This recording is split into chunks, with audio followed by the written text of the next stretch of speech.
ए भैया, हम मानिक चंद कवि सबसे पहले KMC कॉमेडी इंडिया चैनल पर आप लोगन का हाथ जोड़ के स्वागत करते हैं।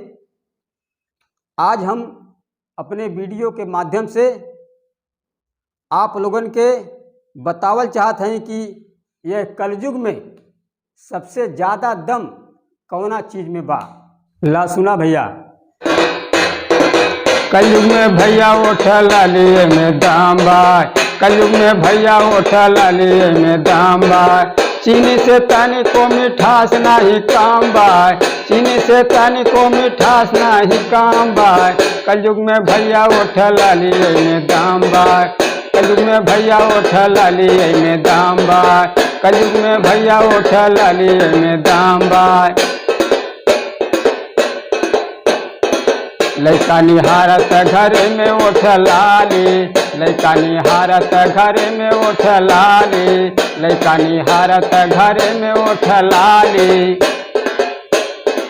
तू नवे बेचारी पतोहिया के बाली, तू नवे बेचारी पतोहिया के बाली, तू नवे बेचारी पतोहिया के बाली।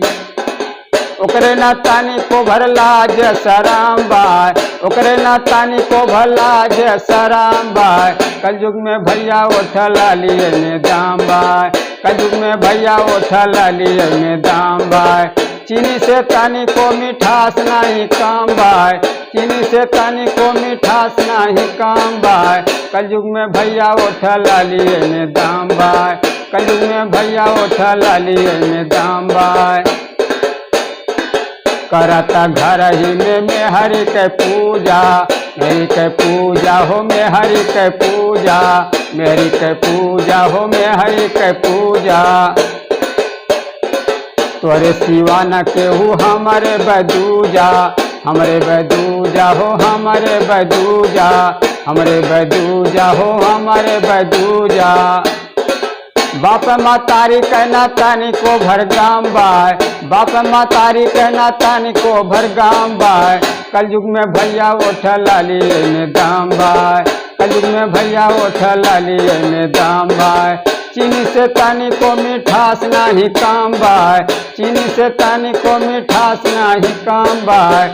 कलयुग में भैया उठला लिए में दाम बाय, कलयुग में भैया उठला लिए में दाम बाय, कलयुग में भैया उठला लिए में दाम बाय।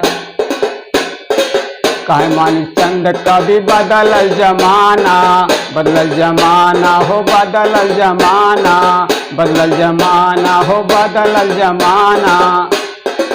फैशन में चूर बाटी अब के जनाना, अब के जनाना हो अब के जनाना, अब के जनाना हो अब के जनाना।